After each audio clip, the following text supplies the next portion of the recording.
In 2020, two moments happened, half a world apart, that basically captured the whole story of the digital economy era. In Shanghai, right by the Huangpu River, there's this top-tier finance conference. Jack Ma, China's most famous businessman, walks on stage. And sure, the first part sounds like the usual warm-up. But then the back half? Every sentence lands like a grenade. He tells China's top financial regulators they're stuck in a pawn shop mindset. He mocks them for regulating the future like it's a train station, when the thing they're dealing with is an airport. He says the system is strangling innovation.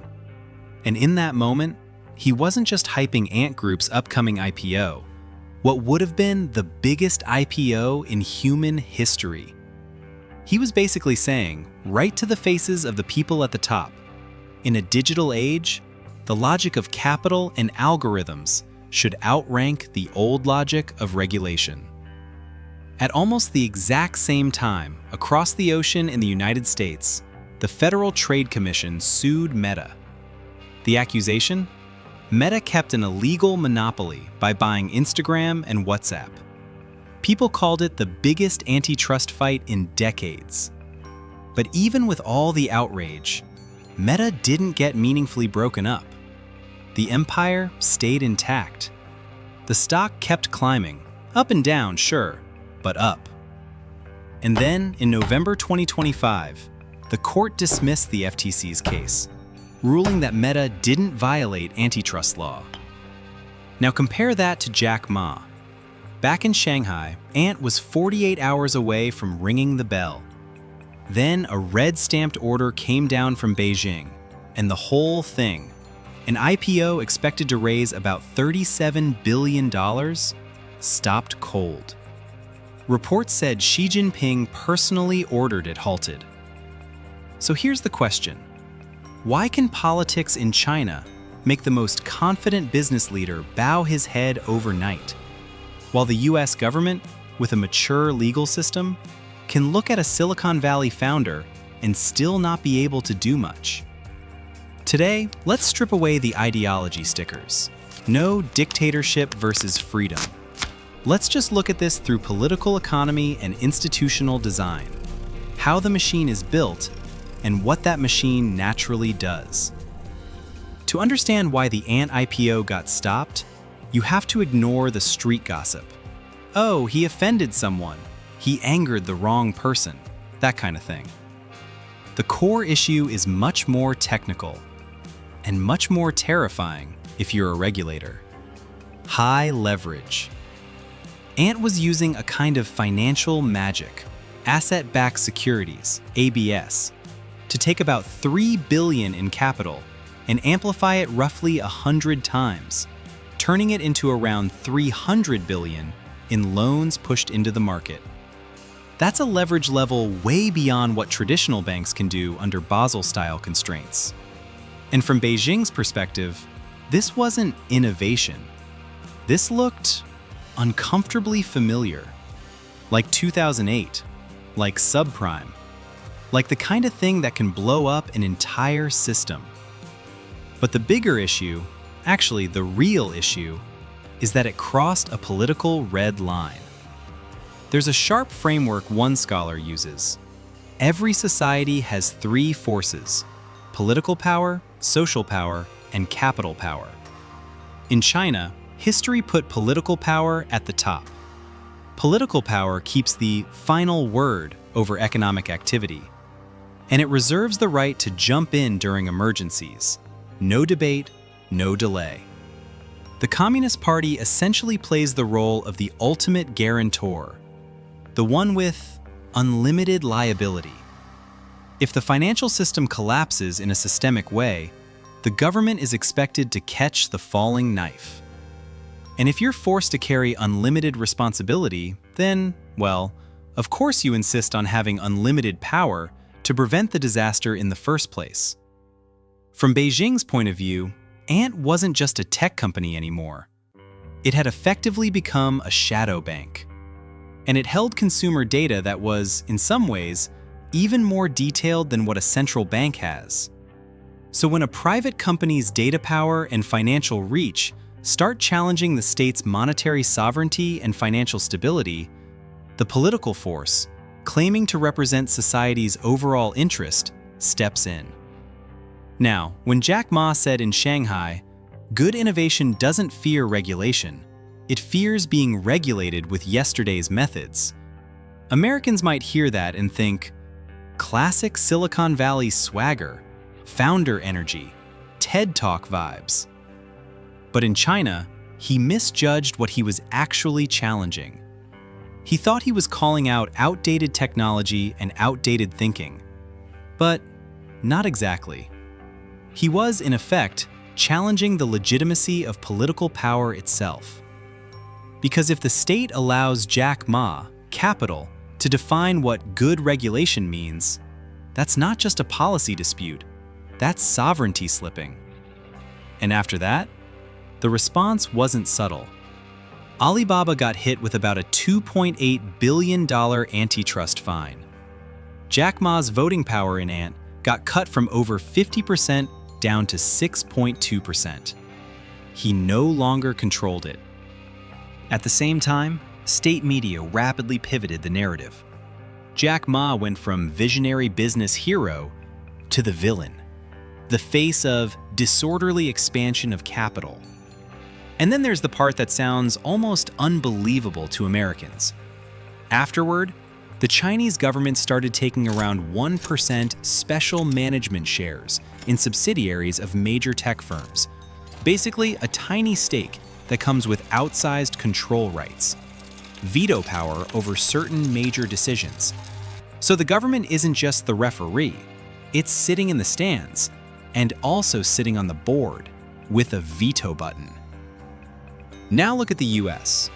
Why is it that lawmakers in both parties bash Meta as a monopoly, but enforcement still struggles to land? It's not just the government is weak. It's something deeper. The US system is built around dispersed power and procedural rule of law. Very different wiring. If you want to restrain Zuckerberg, step one is you have to survive court. American antitrust theory can talk about non-price harms, quality, privacy, innovation, all that. But in real-world courtroom practice, there's this invisible wall you keep running into: market definition and measurable proof. Courts care about evidence, not vibes. In the FTC v. Meta case, the judge wasn't like, "Oh, Facebook is free, therefore no monopoly." No. The judge basically threw a brutal question back at regulators. If users don't pay money, how exactly are you going to prove Meta controls 60% of the market? What's the metric? Likes? Minutes spent? Daily active users? And because there's no clean revenue number, the classic hard metric for market share, the FTC ends up forced to estimate. And the court won't accept, "Come on, everybody knows they're huge." That doesn't count as proof. It's like trying to weigh an elephant using a tape measure. You know the elephant is heavy. You're not confused about that. But the law only recognizes the marks on the tape. So you end up with a ridiculous outcome: unable to prove. FTC Chair Lina Khan has been trying to invent a new scale, a new way to measure platform power and its harms. But overturning decades of legal inertia and getting this new kind of monopoly into a legal cage, yeah, that could take a very long time. And that's only part of it. The US political system is designed to be extremely fragmented. If the executive branch wants stronger regulation, it usually needs Congress to pass laws. Congress is often paralyzed by party conflict. And even if Congress passes something, companies can still fight back in court using the First Amendment. Then there's Section 230, basically a legal shield that says platforms generally aren't liable for content posted by third parties. That clause has acted like a get-out-of-jail-free card for internet giants. And the result is almost surreal. Sometimes these companies seem to have more practical power than the president. They can decide who gets to speak and who doesn't. like when Trump's account was banned. But they don't have to take responsibility for the chaos that speech can trigger. Add the First Amendment on top of that, and regulating platforms stops being negotiating with a company. It turns into wrestling with the Constitution itself. And then there's the final piece, maybe the most decisive one. Capital participates in writing the rules. In the US system, lobbying is legal political expression. Capital doesn't just compete in markets, it also shapes regulation through formal legal channels, creating a closed loop.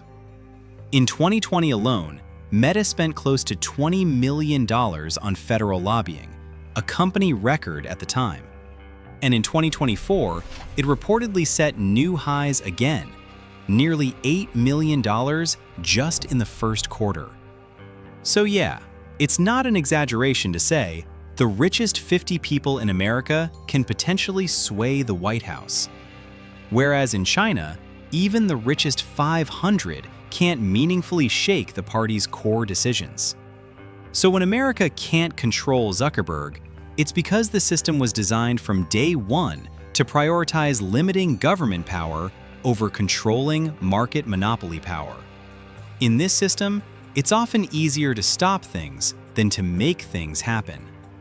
And that's why the US can look strangely paralyzed, not only with big tech, but with infrastructure, housing, all kinds of collective problems.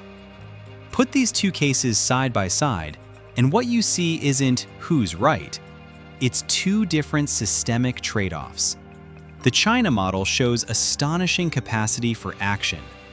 After halting Ant's IPO, regulators moved quickly through sweeping antitrust and platform rectification. They even forced major internet firms to break down their closed ecosystems, tearing down the walled gardens, pushing interconnection between platforms, basically knocking holes in what used to feel like a Berlin Wall between apps. That helped prevent something like a South Korea-style chaebol capture of the state, and it reinforced the absolute authority of political power.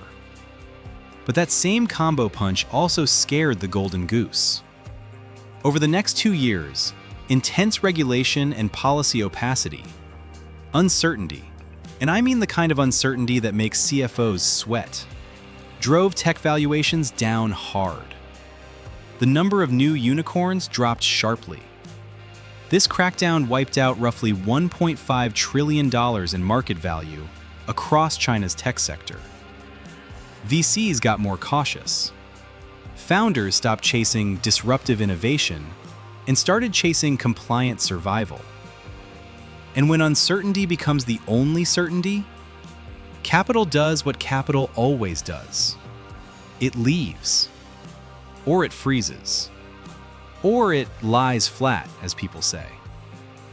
Meanwhile, in the US, it's a messy jungle. Misinformation everywhere. Social polarization. Constant cultural warfare. But through legal battles and regulatory gridlock, big tech ends up with an unusually high degree of freedom. And that hands-off environment, laissez-faire for better or worse, is one big reason breakthrough innovations like ChatGPT still tend to erupt in America first. Capital still believes, if it's not illegal, the only limit is the edge of the universe. So the US seems to have made a devil's bargain. Trades social chaos for technological dominance. China made a different bargain. Trade market pain for social stability. And those are two different bets on the future. China's bet is, wild growth with no direction will eventually consume society itself. So you need a powerful political gardener, always ready to prune. Even if sometimes, yeah, the shears slip, and you end up cutting the wrong branch. America's bet is, only absolute freedom can produce miracles. So capital has to be allowed to charge forward, crash through walls, and carve out a new frontier. Which bet wins? Or maybe the scarier question is, what does winning even mean here?